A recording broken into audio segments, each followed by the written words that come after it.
18 de março, quarta-feira, estamos aqui para mais um tema do dia com Pedro Jorge da Cunha, diretor adjunto de informação do 00, onde vamos falar da noite épica que o Sporting viveu na passada terça-feira. Pedro, antes de mais, como explicar a noite épica que aconteceu em Alvalade? Bom dia, Pedro. Bom dia, Gonçalo. Está aqui connosco também. Bom dia a quem nos ouve. Pedro, eu acho que antes de explicarmos, eu acho que vale a pena sublinhar de facto o momento extraordinário que se viveu ontem em Alvalade para os sportinguistas que estavam presentes, os que seguiram pela televisão, mas mesmo para o futebol português, porque é muito importante termos equipas a somar pontos para que o nosso futebol esteja mais bem representado na Liga dos Campeões. E acho que este tipo de noites fazem-nos lembrar porque é que todos estamos apaixonados por esta modalidade, ou nos apaixonamos por esta modalidade quando éramos pequeninos, quando éramos crianças. Porque eu acho que só o futebol nos consegue dar determinado tipo de sensações. E a noite de ontem, tal como aquela que o Benfica viveu com o gol de Trubin há poucas semanas, são daquelas noites que ficam para a história, que vão passar de boca em boca, que vão ser faladas nas salas de jantar das famílias, nas mesas de café entre amigos. É uma das noites que nos reconcilia com o futebol, que tantas vezes é tão maltratado, não só por nós, mídia, mas mesmo pelos seus protagonistas diretos e indiretos. Portanto, ponto número 1, uma noite maravilhosa para o Sporting, para os sportinguistas e acho que para o futebol português. Ponto número 2, como é que se explica uma coisa destas? O Sporting, no jogo da primeira mão, na Noruega, estava limitado em algumas opções, basta pensar nos laterais que jogaram na Noruega, não estava com os dias de descanso que desta vez teve, e depois acho que também jogar no sintético não é a mesma coisa do que jogar em Alvalade. Acho que o jogo na Noruega esteve muito concentrado na zona central do relvado sintético. Acho que o Sporting na primeira mão não conseguiu tapar os melhores futebolistas do Bodo Glimt, a começar por Patrick Berg, que passou o jogo todo a receber a bola com muito espaço, com muito tempo para pensar e depois executar, e depois soltar jogadores que o Bodo tem na frente que são rápidos e bons. E ontem em Alvalade o Sporting, como eu até comentava com o Gonçalo antes de começarmos a gravar, conseguiu jogar no campo todo desde o primeiro minuto. Conseguiu abrir o jogo, conseguiu aproveitar cada centímetro da relva e depois com uma disposição extraordinária desde o apito inicial. Eu acho que todos nós que estávamos aqui a seguir o jogo na redação com atenção, com rigor, sentimos desde cedo que o Sporting ia conseguir dar a volta ao jogo. Aos 10 minutos, eu comentava aqui com os nossos colegas que já havia 3 oportunidades prometedoras para fazer golo. Aos 20 já tinha contado 5. E, portanto, quando o Sporting chega ao 1-0 pelo Gonçalo Inácio, novamente num canto e num cabeceamento, parece-me que todos sentimos, aqui no 0-0, mas creio que em Alvalade a mesma coisa, que alguma coisa especial ia acontecer em Alvalade. E, de facto, na segunda parte, confirmou-se. É verdade que no início na segunda parte, há ali 5 minutos 10, em que o Bodo Glimt ainda assustou um pouco a baliza de Rui Silva, num livre e num remate perigoso, mas foi só mesmo isso. Tudo o resto foi uma avalanche total de futebol leonino, um futebol total pensado por Rui Borges e executado de forma perfeita pelos seus futebolistas. O 2-0 e o 3-0 surgiram com muita naturalidade e depois no prolongamento, ou seja, ninguém estava à espera que o Bodo Glimt tivesse ainda capacidade para estragar a noite aos sportinguistas. O Sporting foi muito superior ao Bodo Glimt, viveu uma das suas melhores noites europeias de que tenho memória e, portanto, este 5-0, aliás, 3-0 nos 90 minutos, mais 2 golos no prolongamento, refletem na exata medida a superioridade do Sporting sobre esta equipa norueguesa, que tem sido uma equipa revelação do futebol europeu nos últimos tempos. Só para acabar este ponto introdutório, Pedro, não me venham agora com a ladainha, se me permitem esta gestão mais informal, de que o Bodo Glimt é muito fraquinho. Esta equipa já ganhou este ano em Milão, na casa do Inter, e em Madrid, na casa do Atlético. Agora, esta noite, o Sporting foi muito melhor, teve pernas, teve músculos, teve ideias e teve a cabeça no lugar. Nunca se precipitou e depois teve, de facto, uma das melhores aparições desta época 25-26. Está nos quartos de final da Liga dos Campeões, está entre as 8 melhores equipas europeias desta época. Parabéns a Rui Borges, parabéns à sua equipa, parabéns a todos os sportinguistas que viveram uma noite inesquecível. A equipa em termos coletivos esteve excelente, mas individualmente, que jogadores se destacaram? Pedro, permite-me começar pelo Maxi Araújo. Confesso-me admirador do Maxi Araújo. É um lateral, aliás, eu acho que é mais que lateral, mas é um homem que faz aquele lado esquerdo com uma qualidade, com uma capacidade física. Um comboio, não é? É um comboio, mas atenção, não é só raça. Muita gente limita o jogo do Maxi Araújo a raça. Não, é um jogador que executa muito bem. Eu até tive alguma curiosidade e fui buscar os dados dele ontem, no jogo. O Maxi Araújo, para o 0-0 e muito bem, foi o melhor em campo, ganhou 11 duelos 1 para 1, fez 5 recuperações de bola, criou 9 oportunidades de golo e marcou o seu golo. Uma exibição de mão cheia do Maxi Araújo, que tanta falta fez ao Sporting da Noruega. Está a fazer uma época extraordinária. Parece-me que neste momento da Primeira Liga é o melhor lateral esquerdo do campeonato português. Sem dúvida. E eu coloco aqui o Maxi Araújo à parte de todos os seus colegas, embora toda a gente tenha tido uma noite muito positiva. Gostei também ontem, finalmente, da sincronia Pote-Trincão.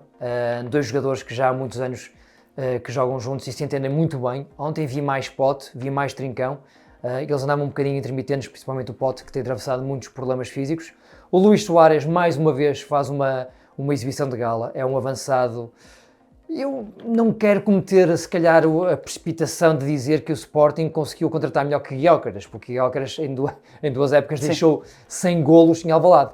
Mas posso dizer, já com muita convicção e também com rigor, com objetividade, que o Sporting soube substituir muito bem Viktor Gyökeres e não ficou pelo menos a perder. Que é algo impressionante, não é? É impressionante. O Luís Soares está a fazer uma época também muito completa e ontem, contra o Bodo Glimt, volta a marcar, volta a oferecer um golo também a Pote. Portanto, uma noite também muito positiva do Luís Soares.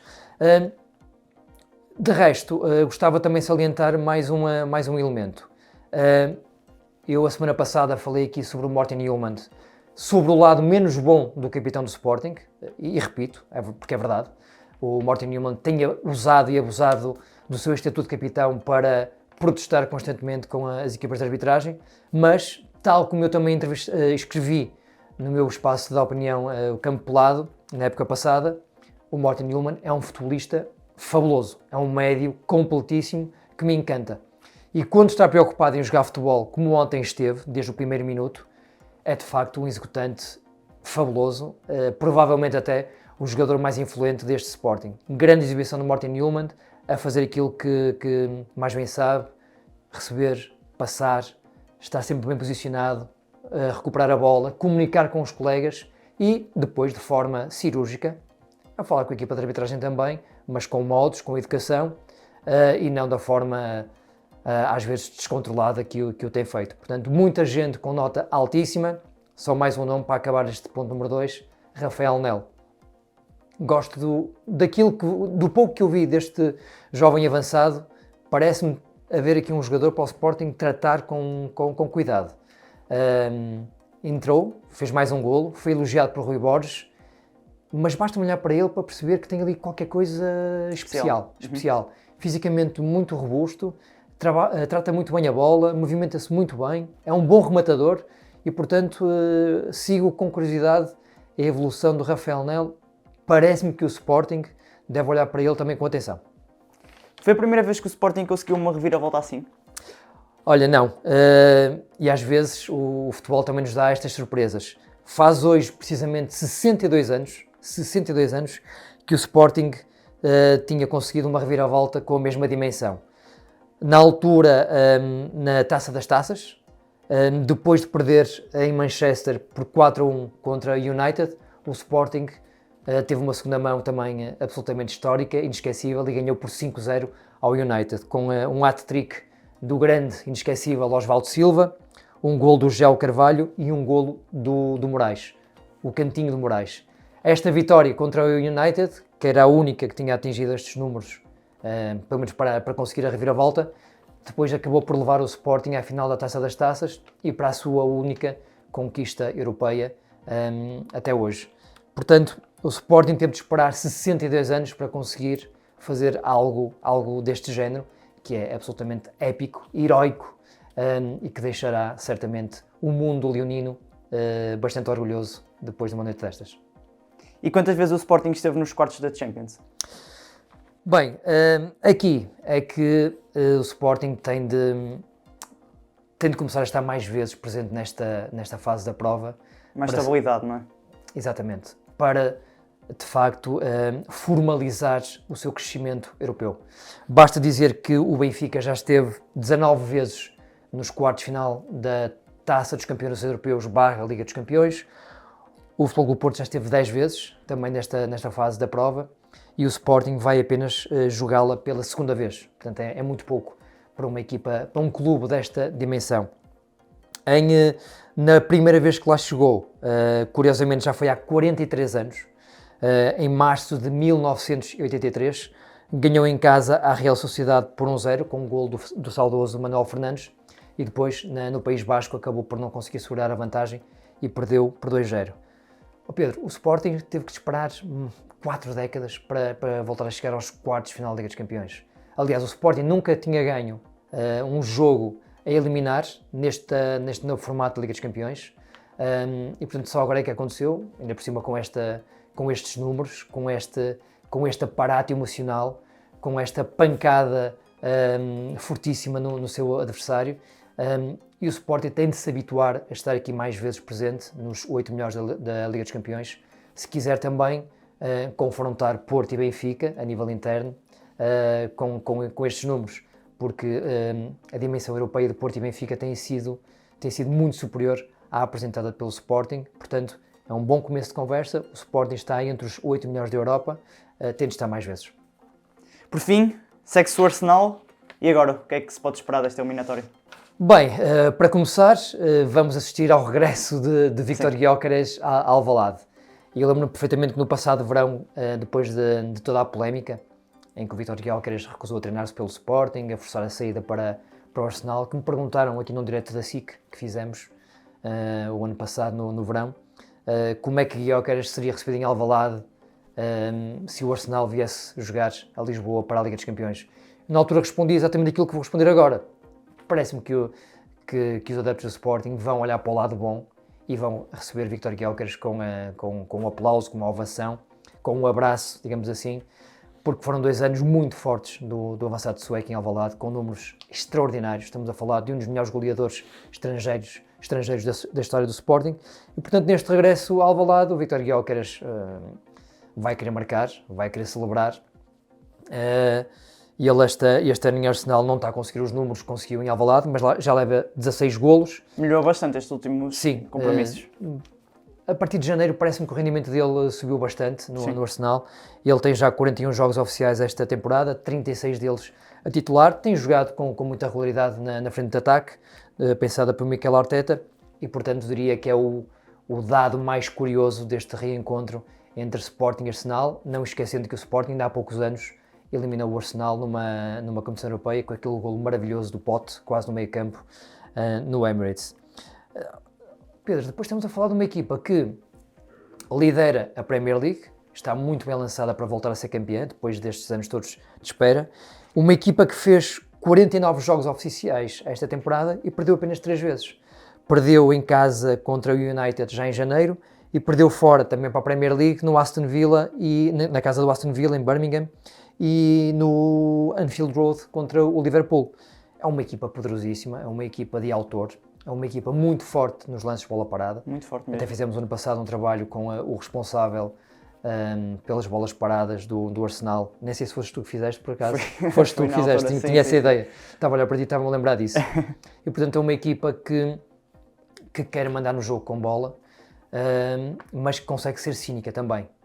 Escolhe muito bem os momentos para matar os jogos, aproveita muito bem, lá está, os lances de bola parada, e é uma equipa nesta altura que está entre as 5 melhores da Europa de futebol. É um grande desafio para o Sporting, mas por que não pensar em algo mais? Claro. Eu acho que o Sporting, na sua melhor versão, é uma equipa muito competente.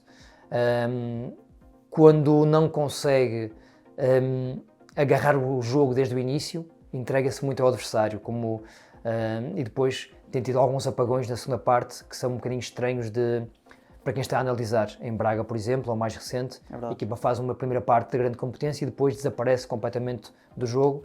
não acredito que seja por opção, mas há algo ali que desliga.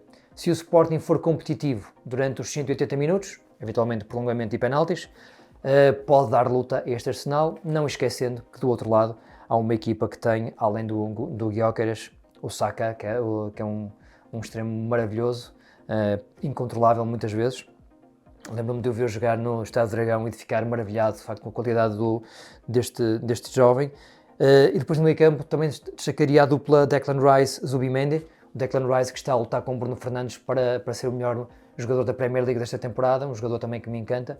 Portanto, um grande jogo de futebol, mais uma noite europeia de grande dimensão em Alvalade, e o Sporting precisa destas noites para conseguir chegar aos números de Benfica e Porto na Liga dos Campeões. Mas só mesmo para acabar, parabéns a Rui Jorge mais uma vez, parabéns ao mundo leonino, a todo o plantel, porque o jogo de ontem é daqueles que vamos falar durante muitos anos aqui no 0-0, sempre tivemos que recordar qualquer coisa do Sporting na Europa do futebol.